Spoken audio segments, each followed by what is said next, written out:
Now, to the bad news, the reality. In much of the media today, because much of the media has, for the entirety of the pandemic, been able to come and go from their homes, go to work, they have been able to effectively not have a huge impact on their life. Sure, they can't go to restaurants, they can't go to lunch, but essentially they've been able to get out of the house for one of the other reasons, apart from the 4 reasons that Dan says you can leave the house. Well, today, as you know, was the great distraction, the Jedi mind trick, where supposedly everything was better because, you know, the Goldilocks science that says 24 k's from your house is safe, but 26 will kill you. And people were relieved and ecstatic today, despite the fact that not really many extra people could go back to work. This is despite the fact that cases are so low at the moment that they are doing, in a caseload, better than places like New South Wales, and New South Wales is on top of this. But the media was there to celebrate every little thing, every little distraction. So while you were at home tonight and at home today, yet again, after another month, after another month, after another month, this was the sort of stuff that you were being fed tonight on the 6 p.m. news. Sure, people can get their hair cut. Time I've got, if you want to come in tonight, midnight, the doors will be open for you, and my mate's queued up and we'll cut all night. Amazing. It's been too long. Hallelujah, I can get my ends done. But this is the reality of life for business in Victoria. This is Lygon Street in Melbourne. This is a video that was published today of what it looks like in Carlton right now. Now, I know for the journalists, they'll get paid either way.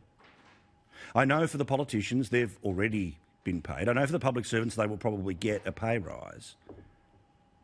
But the things that so many of us love to do with our families, like eat out or meet with our friends, to be able to go somewhere and sit down on a Saturday morning for brunch, lunch, coffees, whatever it is that you like to do. We are a social people. We are not built to be this far apart. Well, I just want to give a little explanation to many of the people in the media, and certainly the politicians and the bureaucrats. Those businesses don't naturally appear.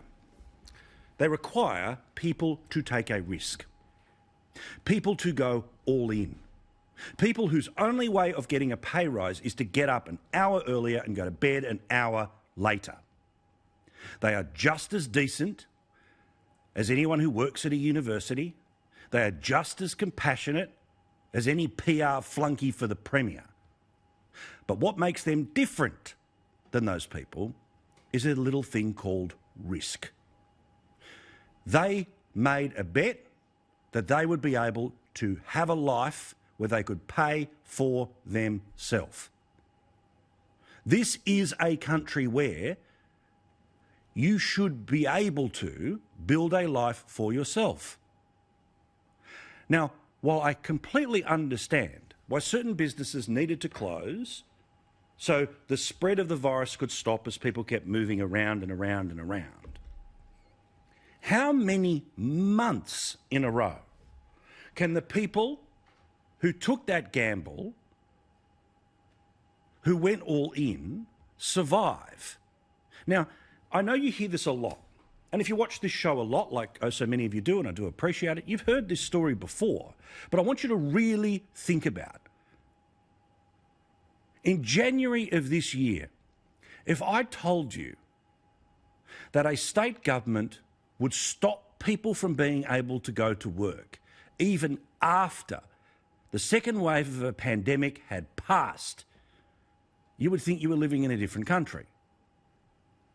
Well, there are those people who understand that government's role is to put some rules on the road, but they won't supervise you about how you drive your car. These are people who, because of your hard work, like mob bosses, they take a little off the top. Income tax, payroll tax, land tax. And without the people who go all in, the money tree stops growing. But For many people, including this bloke, Daniel Andrews, they couldn't care less. He's talked about how casual work should be eliminated after the pandemic. You know, as somebody who either works in a business or runs a business, that sometimes there's not a 40-hour job for someone. Sometimes you just need a little bit here and a little bit there because you've been in a place that employs people. When you're in government, you just think this is insecure work. People like Paul DiMattina know what I'm talking about.